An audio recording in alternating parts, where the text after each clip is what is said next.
So in part one of our two-part video here on the first orchestration, we talked about how to create the orchestration and make it update this item.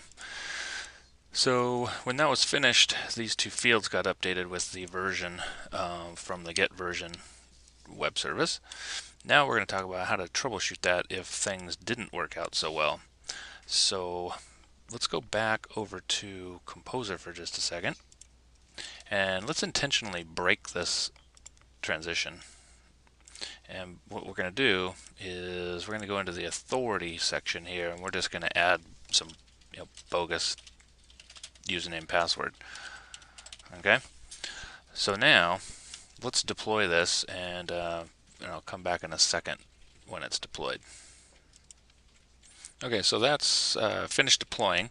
Now we've intentionally broke the transition item web service, and we'll demonstrate that by clicking and submit on a new item. So this will be item 2, and if we hit OK, we will sit here, and usually the description and custom field would fill in after a couple seconds of you hit refresh and it would fill in.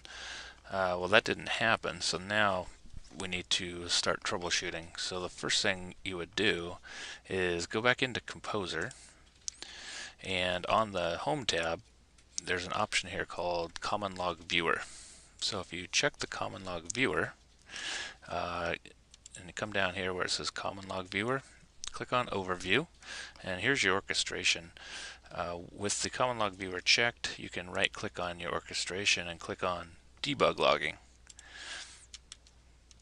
So by default, just when that ran, you can see that there's an error. I mean, this red X basically shows us the error, but before we get to that, let's look at a couple things first.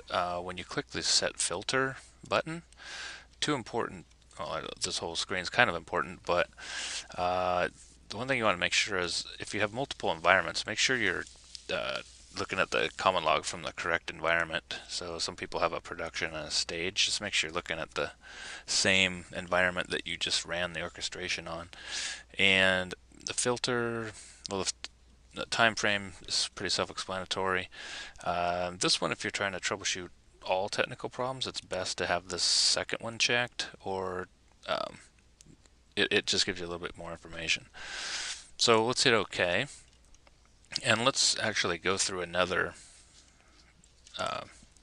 submit here. So let's submit. This will be item 3. Okay, and we're going to let that go. And if we go back over to Composer to do our troubleshooting, we can click on refresh here. And it takes a couple tries, but if you hit refresh, you'll notice that these numbers will go up. So we're still looking at that very first run. And it takes a second. Okay, so here we go. So now we've got, we notice we have 6 and 5. And what these mean are, these are errors. Like 5 is number of errors that happened total, and 6 is the number of non-errors. And then there's warnings and information. So what you want to do is drill into this a little bit now and click on View Log. So these are the run times down here, and you can auto select the latest run. So if we're looking at the latest run, that's the one we just did a second ago. The easiest thing to do is, if you want, you can just start with the first one, say show message, and this is everything that's going on while the orchestration is running. And if you want, you can study these more, but if you click the next button, you can see that we're drilling down through the steps. And so if we keep hitting next, so here's the get version that ran, and here's the response from get version. And if we keep going down, we get to what will look like our first error. So our first error is actually this one in red, but this is the service step right before it, and you can see it says invalid username or password. And if you keep going down, you can tell that this is the response back, or that's the actual fault. So anyway, the point is, this is the first step in troubleshooting, is to turn on this logging. And another helpful thing to do is when you get to this point, if you need to get help from support, or just need to see this in a different way, you can make your run, go here, and then click this export button. If you export this run, what it'll do is actually create a file for it, an XML file,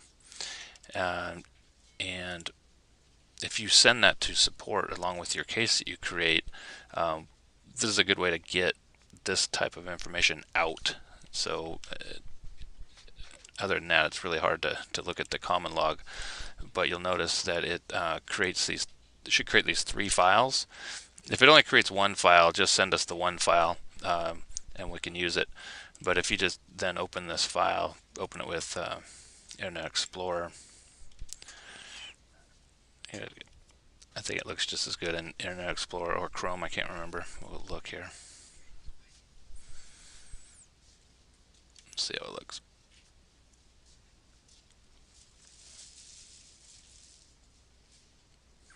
Takes a second. Okay, so this is